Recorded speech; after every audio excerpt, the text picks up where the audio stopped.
The difference between success and failure in the stock market has nothing to do with your skill set. It has everything to do with your mindset.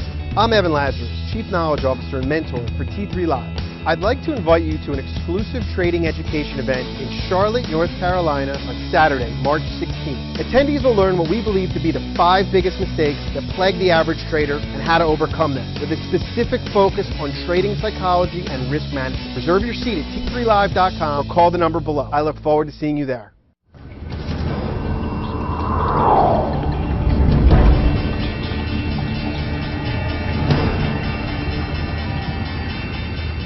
Good afternoon, everybody, and welcome back to another StockTwits Q&A session. We're answering your questions live. I'm Brittany Umar here with Scott Redler. Scott, want to jump right into it? I want to just say happy Thursday. It's been a long week. We've had a full week of Brittany, which I think a lot of people are happy about. We're so happy to have her in the mornings, and it's nice to be here on a consistent Thursday. And we're going to try and make these Thursdays a bit more consistent because there's a lot of action in the market. A lot of people have a lot of questions. So the two of us will be here, and we will try and address them for you. Yes, and we're starting pretty general. LP here just wants to know your analysis of today's market move. Today's market move, or like the last week market move, the last month? He's asking for today, but feel free to put it into context if you want to backtrack it the rest of the week a little bit. All right, well, so let's talk right now where we're at, okay? Because it's been a very volatile week. It started last Wednesday. So if you've been a little thrown off and you've got your head whipped around a little bit, you're probably not alone. Because if you recall last Wednesday, let's just go right to the chart, I'll walk you through it.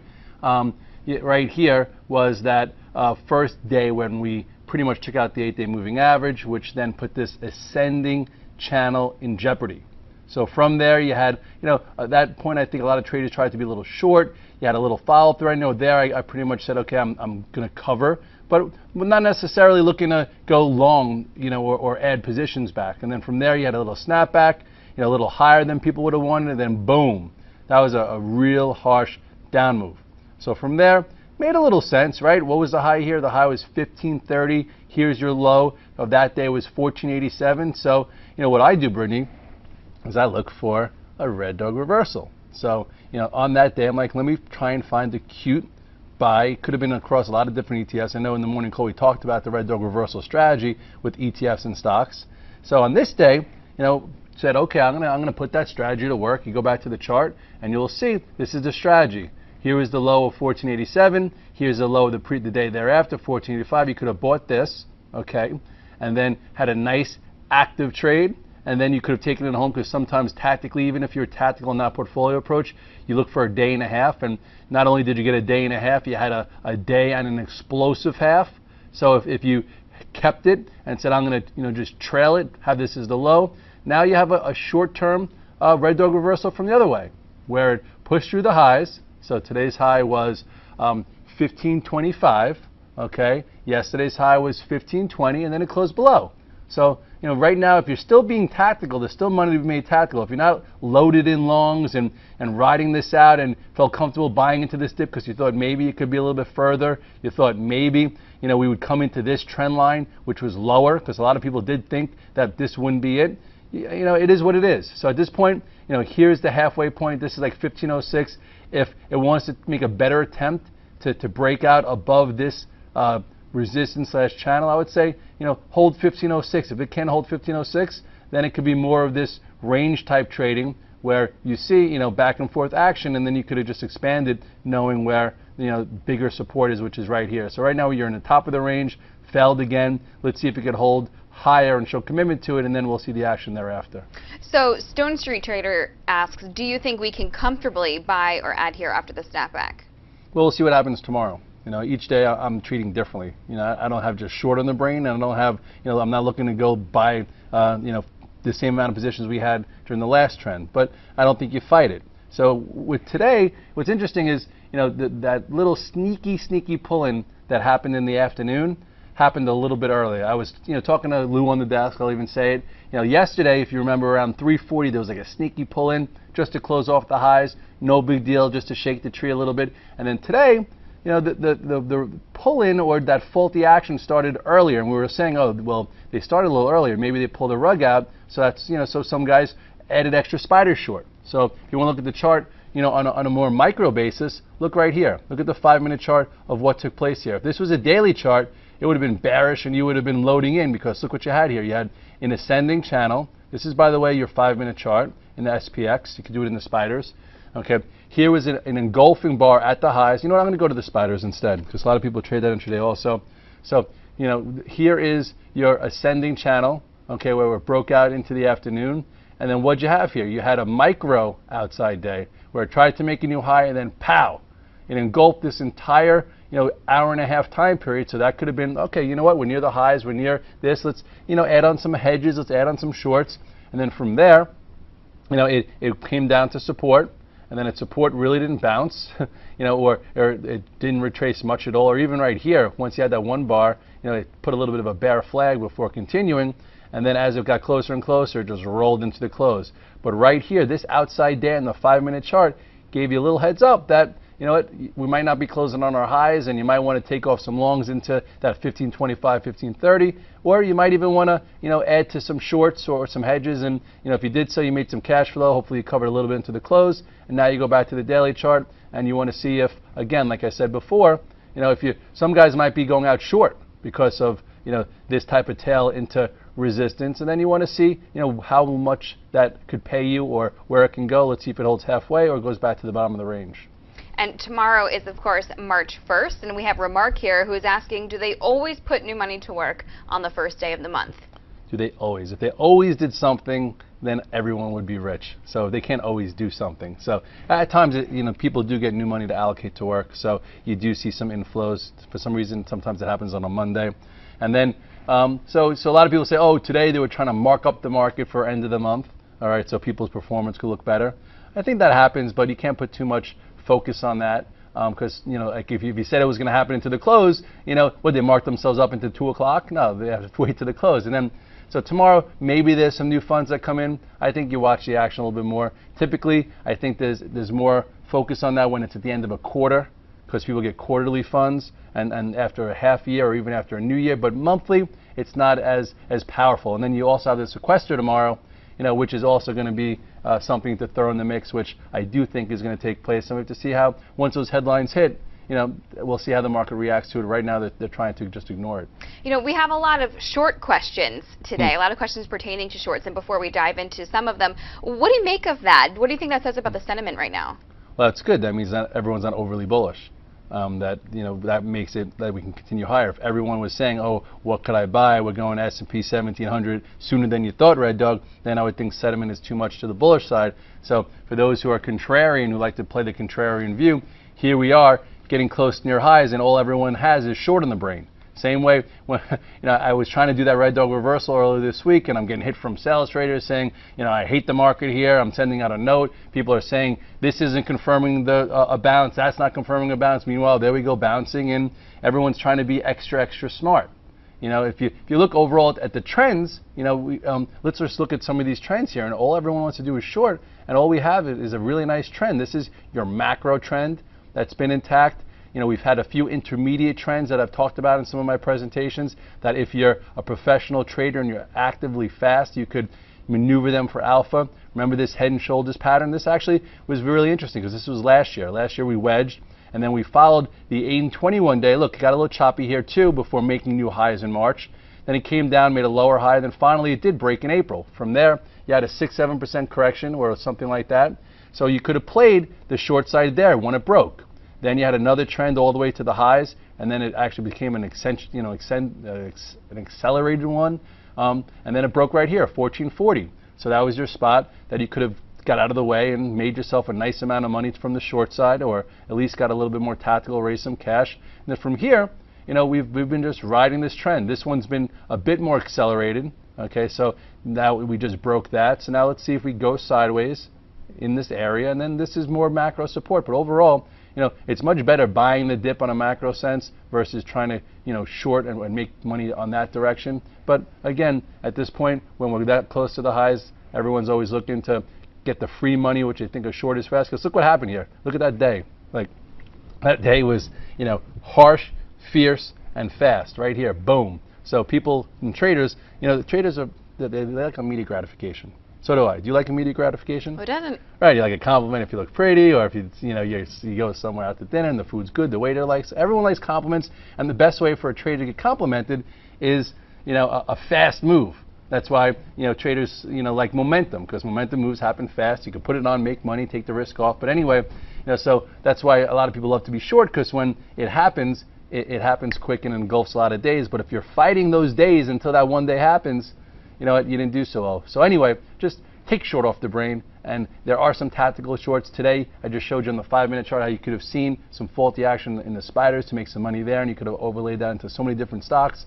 But for now, the trend on a lot of different levels is still to the upside. Maybe you don't have to be all in, as the market's still proving itself here, but there's much more money to be made that way. Well, before we take short off the brain, I want to see if you're able to maybe give some ideas to, we have questions from Mike, LP. They're all asking, in this choppy market, what sectors or ETFs you find to be the best short plays right now?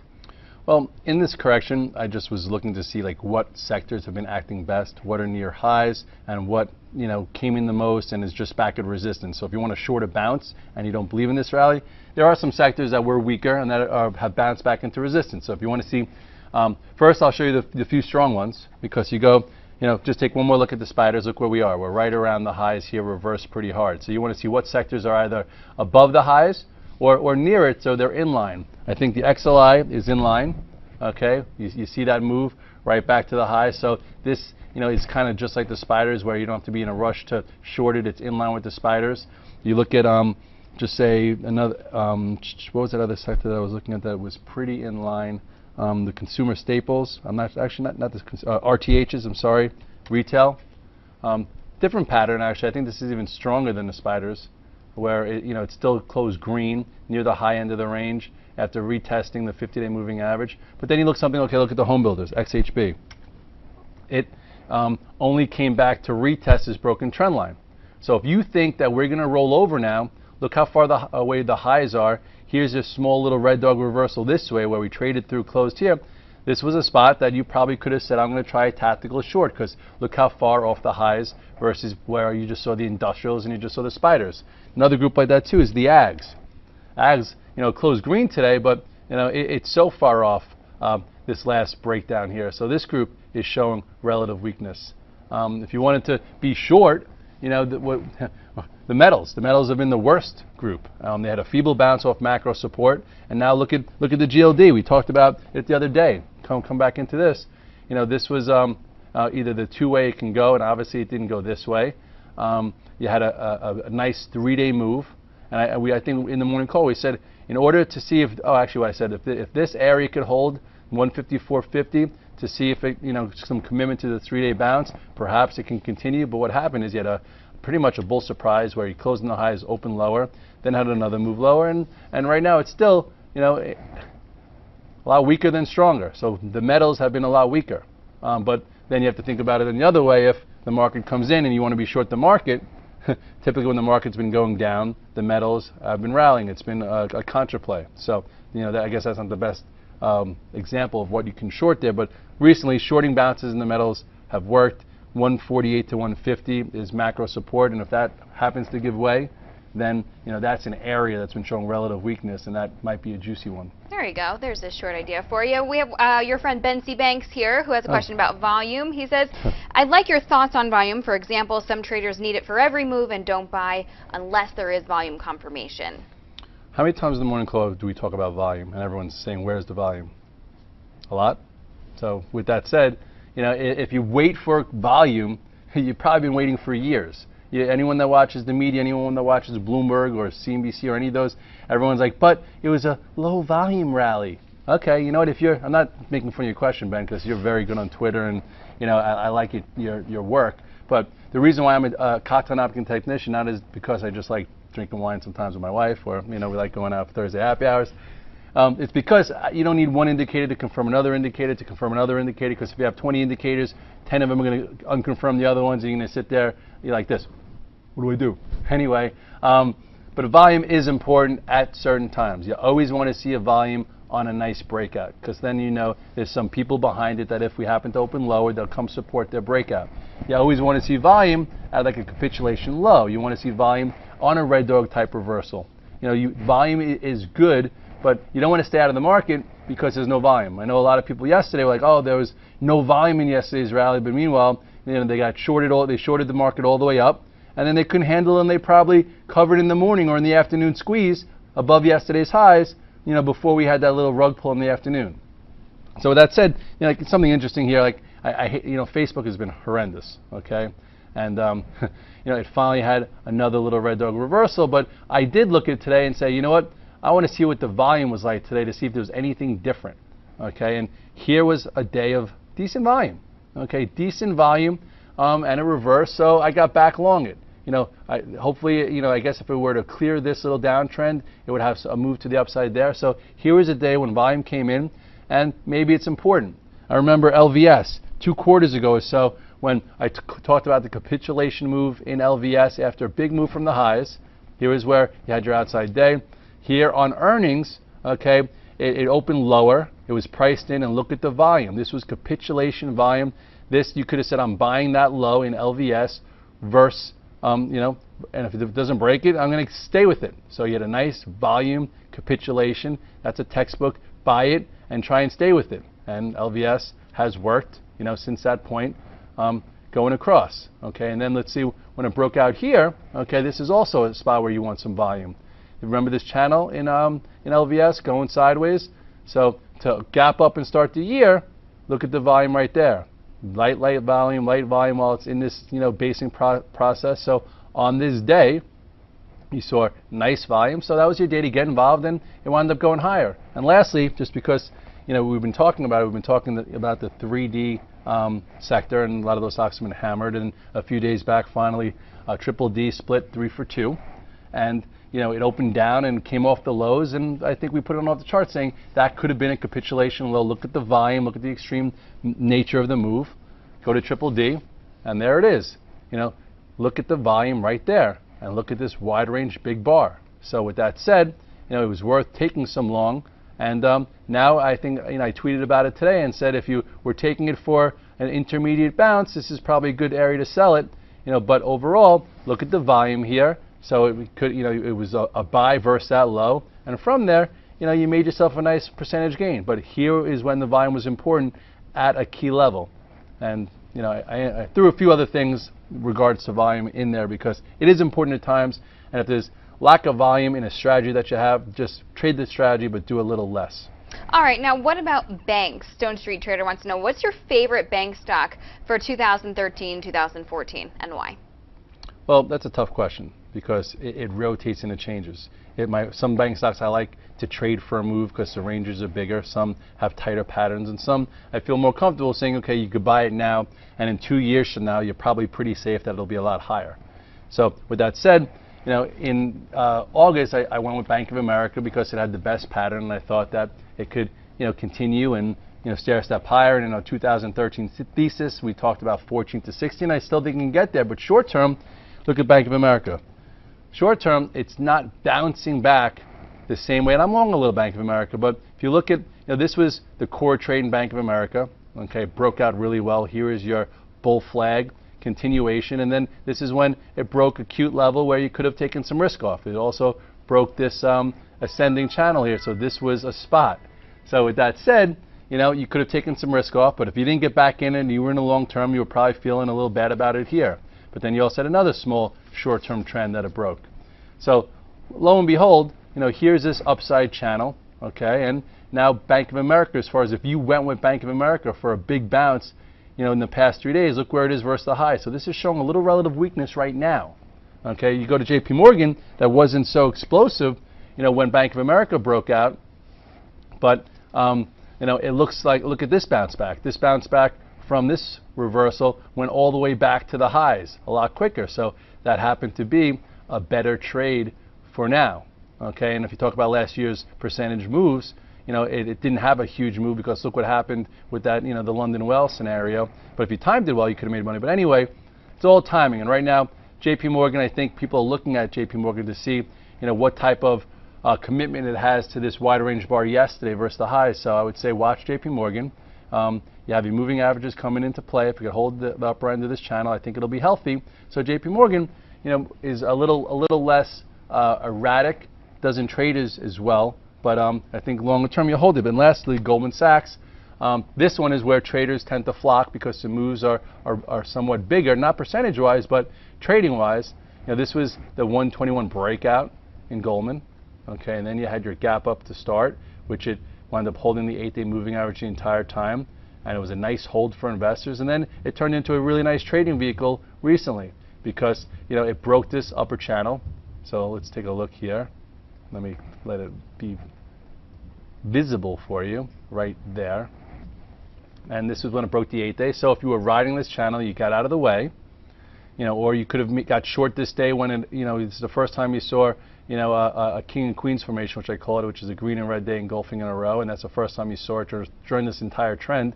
So that was your signal to exit and for aggressive traders to get short. Quick money. And then I remember getting short on this day into the bounce back to test the trend, and it went lower, and now it snapped back, but it didn't snap back to the highs. At this point, it's still, somewhat best in breed, but there's these little ascending channels here where if Goldman were to break below today's low tomorrow, this could be a sign that maybe the banks have more pressure to come, and if not, we'll see what it transpires to. But so banks mean different things at different times. I think if you're someone that's not a trader and you're looking to put some money away for the next 2 years, what's the safest bank from this $11 level? I would say, Bank of America. If you're not going to trade and you're just going to throw it in the drawer, I think unless America falls apart and it's game over for stocks, it could be considerably higher over the next 2 years. All right, Bank of America. All right, keep the questions coming, guys. We're going to take a quick commercial break. We'll be right back. I'm Mark Sperling, Director of Trading with T3 Trading Group and contributor to T3 Live. Do you trade on your own, but you wish you enjoyed the benefits of a large trading floor? With the T3 Live virtual trading floor, we deliver that experience to you on your computer. On the VTF, you can follow the long and short positions of experienced professional traders like myself, Scott Redler, and others, and listen to our live radio stations as we navigate the markets. In addition, you get the added value of a large community of sophisticated and like-minded traders. Your membership to the virtual trading floor also includes access to our 2 very popular newsletter products, Off the Charts and the Price Point Sheet at no additional cost.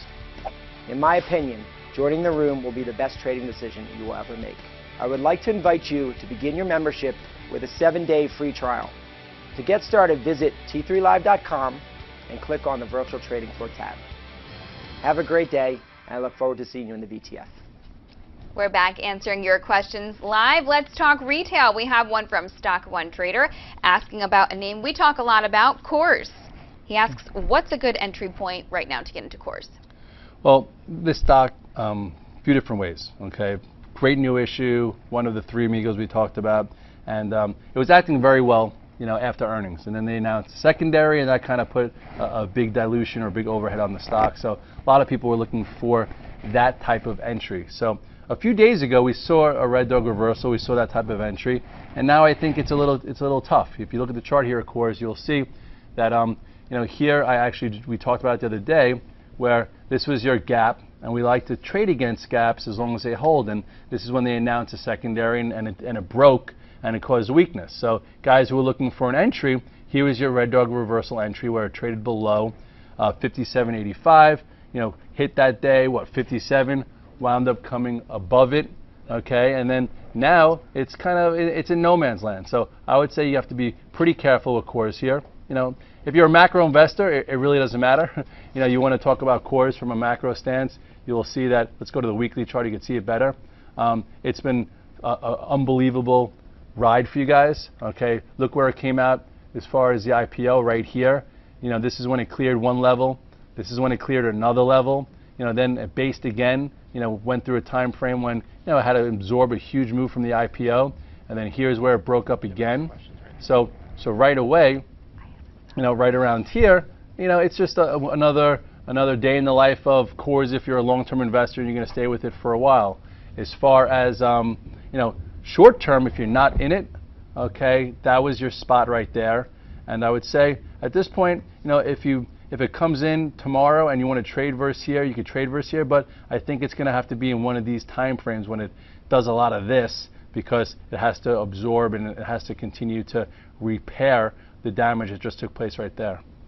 All right, here's one from Dwayne asking, what are your thoughts on Zynga at this level?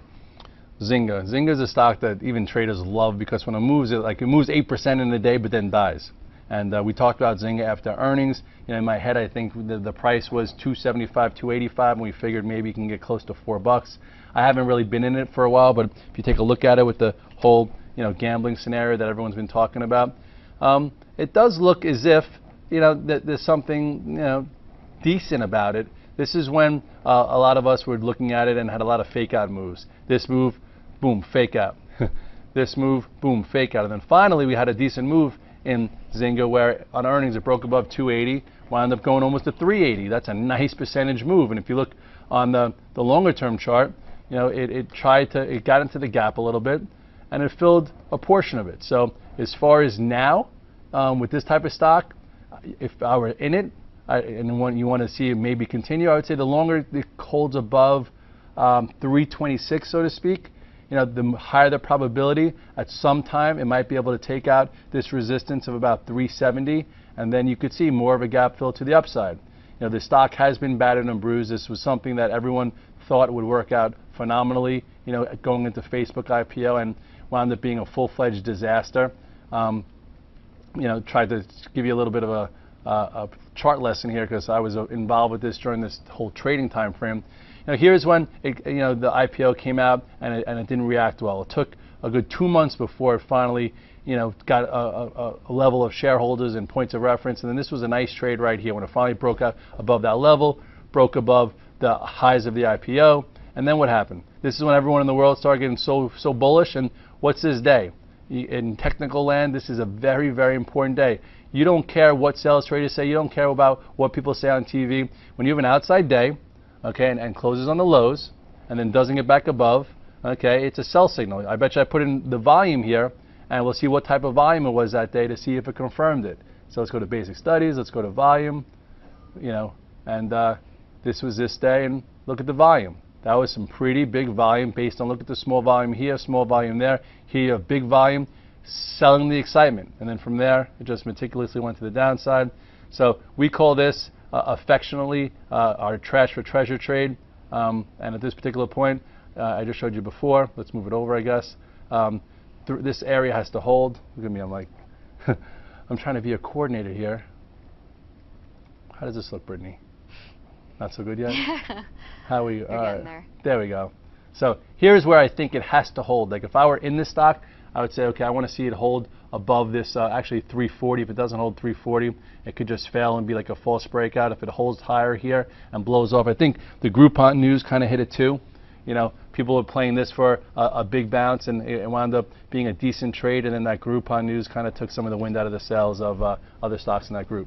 All right, Market Picker here has a question on OpenTable. He says, what are your thoughts on Open's weekly chart? It's cleared its base on the weekly around 52. It too, though, can be choppy on the daily. What are your thoughts? On the weekly chart? Yeah, he says it's cleared its base on the weekly, but he says it can be choppy on the daily. Wants to know what you think about Open. Open, I remember, a while back, a lot of people traded it. It was a little cleaner, and then it, again, like you said, it turned into a bit of a choppy mess. Looking at the chart, I haven't looked at it in a while or traded it in a while. Let's just take a look here. You will see that it's had a big run as far as trend-wise. You look at this trend, it looks kind of like a la Netflix somewhat right here. Look, you have the accelerated trend that wound up breaking here, which was your exit. Here is more of a gradual trend, exited again, and then corrected, and then it looks like it went sideways and starting to act better. So you go to the chart now. Here's your daily chart. It's just a lot of tails. A lot of, it's above the 8-day. I think it's acting okay. You said what? You want me to go to the weekly? On the weekly, it's trying to break above, like you said, this key level right here. I know there's a big short interest. It's okay. If you're an OpenTable fan, it does seem like this is going to be a big level for it to get through. This is much bigger resistance, around 70, so I would say that there's a chance it can get up to the 70 level this year. But again, looking on the daily chart, it's pretty choppy and not the cleanest stock, but it's above the 821, and stay with it that way.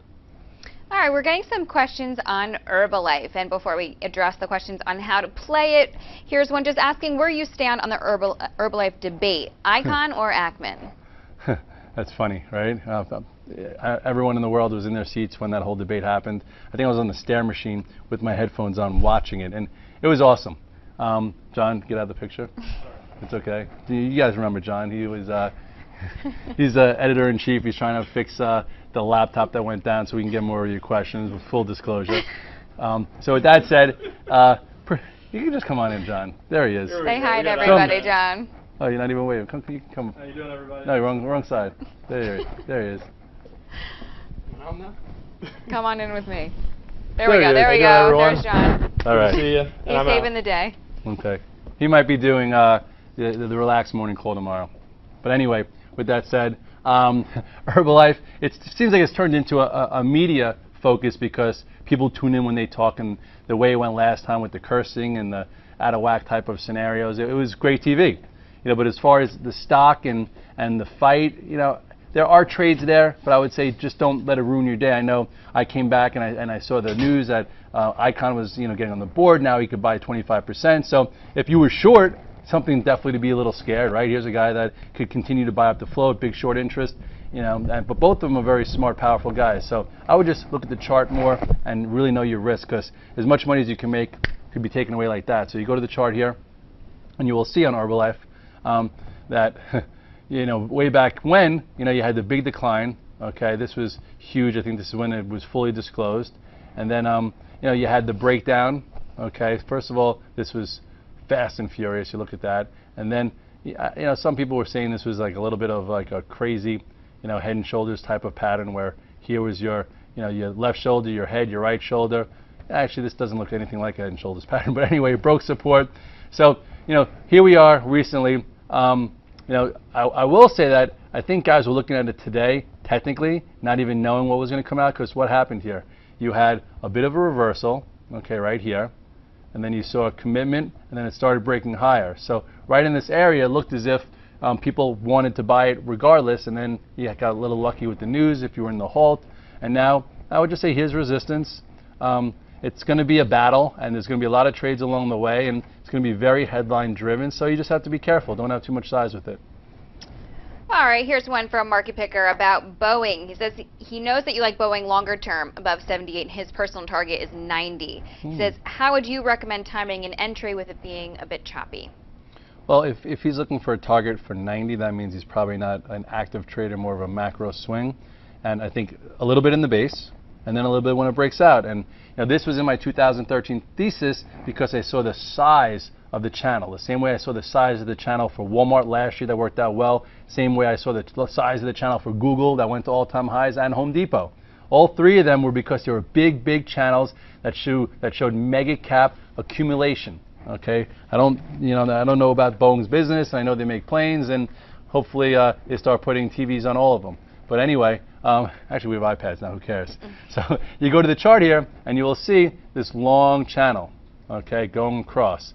So same way there was like 10 years worth of pain in Walmart, not quite that much in Boeing. So here we are at the upside of it. It just had everything thrown at it besides the kitchen sink, as far as the batteries, the engines, or this to that. So, and here we are near a breakout level. So I would say be in tier 1, okay, if you're looking to buy a total of 2,000 shares of Boeing, be in maybe 1,000 now.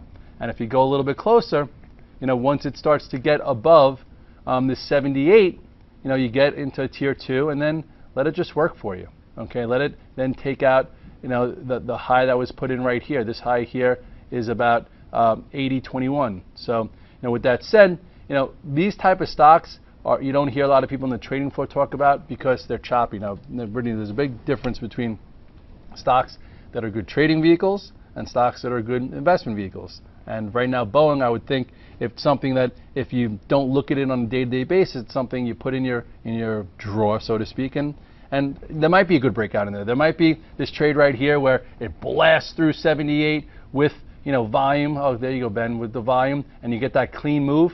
But recently, as a trader, this is somewhat of a choppy mess. You had a nice day yesterday to then come back in today. You had a move up and then go down. This is like a choppy mess, drives you to drink. So don't have too much. But maybe as an active trader, we get a trade. If we could trade and hold above this 78, you probably get some kind of clean move for cash flow. But at this point, I would just put it in the drawer the same way we talked about with Duncan.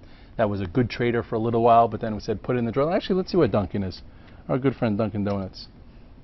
All right, This was a stock, we talked about last year a lot as having the ingredients of a new issue that could, be a macro investment. And, here, like when it was a good trading vehicle, this one it looked good. This one it broke above this trend, was looking better, and then it did it again right here. And then I remember once it broke this trend line right here, this 34, which was big support, I said, you know what? I don't want to deal with this right now because I don't need to hold it. I'm like, but if you're a macro investor and you have a nice long time horizon, it could be 43 to 44. And then during this mess, people were saying, what do we do with Duncan? What do we do with Duncan? I'm like, if you're holding it for a macro trade, then sit in it. And now PS, I missed this whole move because I was just not involved in it, and it looks good. And I think up here, you're starting to see a little traders focus on it because they think that at some point we're going to get that move above 38. It's going to be clean, and you can get a trade there. So with Duncan, maybe you're in a tier 1, goes above 38, you get into tier 2, but overall, I don't see why not in the next year or two this thing can't be 44 to 48. All right, and we haven't talked LinkedIn yet. LinkedIn's been holding in well, and Ken here wants to know what you think about playing it now. LinkedIn. Stock I love, but I'm a little upset that I didn't play it in a different way. Because as a risk-averse trader, with stock like LinkedIn, you act on it differently, and sometimes I wish I was a huge fund and I could have tons of shares put away, which I'm going to might be a fund soon anyway. LinkedIn, just like Duncan, was one of the three amigos. It was LinkedIn, it was Coors, and it was Duncan, because all three of them were new issues that came public within a year or two time frame, limited floats, big franchise name, the room for growth. So that's what you look for to find something that you could ride for a few years. So you go to LinkedIn and you will see that it was perfectly set up before earnings. You look at this chart pattern, it was really, really nice. And I think I tweeted right beforehand, I said it's only a matter of time before it takes out 125, which that's what it was right there. And you could see 145, 155. And now look where it is, near 168. So anyway, I took a call spread into earnings, made decent money, but it would have been much better to own a lot of shares, which I didn't have. But there are investors that believe in it and have it, and funds. And here was the gap up right after earnings, which held. So that was one way to play it. You could have waited for the gap up and said, I want to see, I want to buy it right after that. Or you could have bought it when it went above the earnings day high, which was 51.89. Or you could have said, I'm going to let it consolidate, prove that it could hold higher. And then we talked about it in the morning call. We said above 162-ish, it could break out again. Best in breed. And now today, didn't pull in, didn't fail, and acted very well. Stayed in the top third. So if you're flatted, get another day like this, you might even get a nice momentum trade above 169.67 for continuation. But overall, this is acting like best in breed. If you're a macro investor, stay the course. I think that there's still a lot of room left in LinkedIn. I'm hoping maybe they split the stock on the next quarter, so this way it's not a blimp up there, because we all know when these stocks get too expensive, then everyone says how expensive they are. But whatever, it looks good. In summation. And what about Netflix? Ken's asking about Netflix also. Netflix is the same type of scenario, and this one had a big time gap up on earnings, very high short interest. And today actually, I went home long it yesterday, and I added to it today, and it gave you a nice cash flow trade, nice day and a half trade, which is what active traders look for. If you're not holding it, you have to figure out ways to make money with it. And here was a little bit different. Here was your gap up. You didn't get much on the day of earnings. This is when you could have entered it. And then there's been a multiple strategies here. Here's your bull flag, consolidating this move from earnings. Here is your move above 175, gave you a bit of a 3-day actionable trade, came back, retested it, and finally you hit a little bit of a high, right? Because this was an engulfing bar, so maybe you got out there. You also had somewhat of a trend line that somewhat broke. But what did it do? It came in, held support. So right when it looked like it was going to break out, I said, let me get a little bit yesterday. And then it was a nice little buy for cash flow through 186. And then it went to as high as 192. And now you have this upper range. The question is, how long does it need to maneuver this upper range before eventually trying to take out that 197.62 high to tag 200, which I think, that's where it's going. All right, Warm Trade Winds asking, hey Red Dog, please give your expert charting advice on SodaStream and Tempur-Pedic. He wants to go long and wants to know good entry points. Soda. Whoa. Someone's little construction nearby. Going on nearby. So anyway, with that said, either that or someone's invading New York City and they want to come and get the two of us. Hopefully that doesn't happen. So anyway, here is SodaStream, okay, very choppy, nice move to the highs here. You have a bit of a downtrend, just looking at it this way.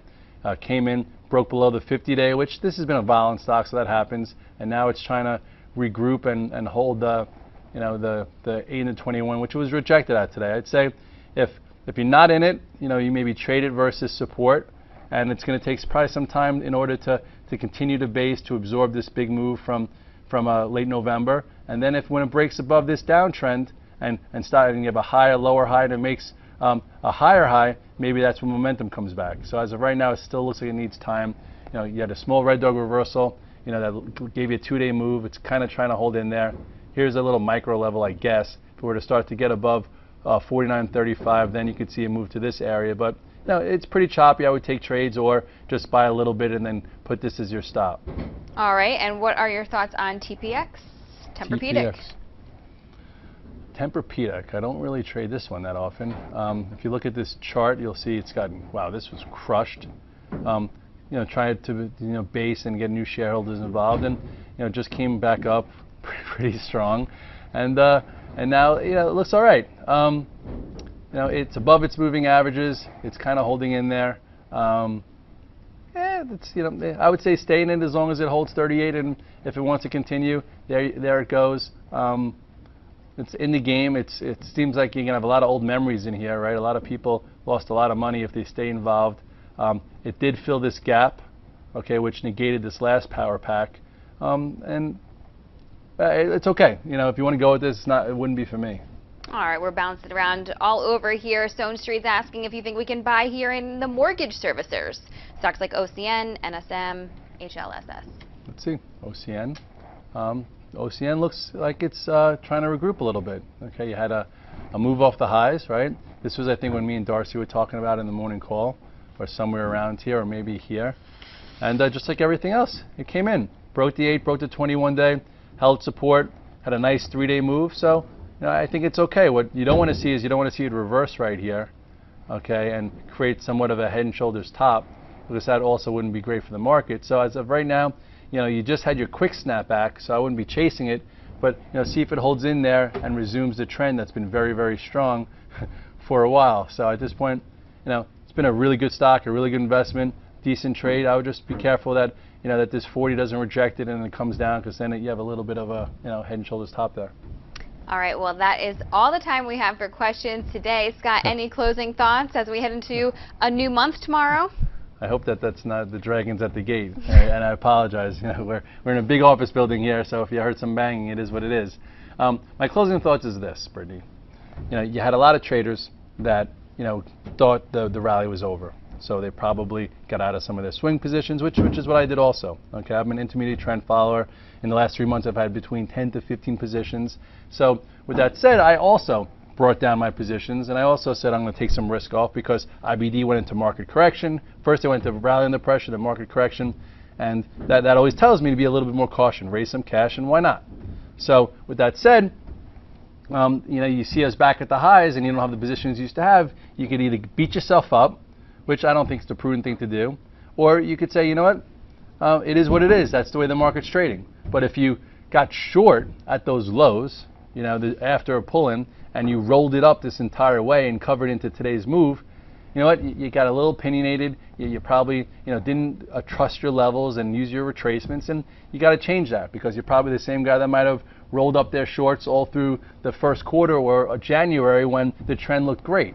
So right now the trend has been a little choppier. It looks as if we could continue. The jury's out a little bit, so stay with positions you like and know your time frame, because again, macro investors, didn't even yawn, during this market correction, unless the broker called them, scared and screaming, or they put on the news or watched, DG say he's all out. I'm not going to say who DG is, but he's on TV. I'm all out. This, I think that's just irresponsible. Some guys in the media and the TV, they're like, I'm all out, and they, fearmonger, and they create headlines, and then if you get all out and you follow the guy that you like on TV, because he's sometimes pretty good, he'll then, after bounce, say, oh, I'm all back in, and then you're all out, and you don't know how to maneuver, and then the market goes up and you're left flat-footed.